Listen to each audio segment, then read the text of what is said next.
আজকে সানডে, তাই পাখিগুলোকে একটু সফট ফুড দিলাম।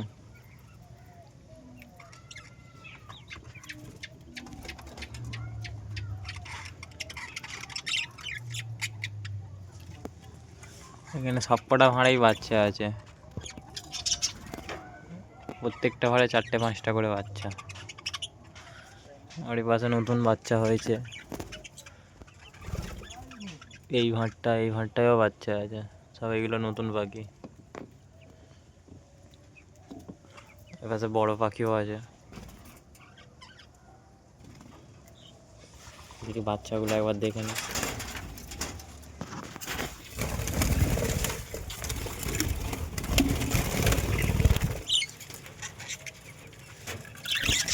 দেখা যাচ্ছে কটা বাচ্চা আছে।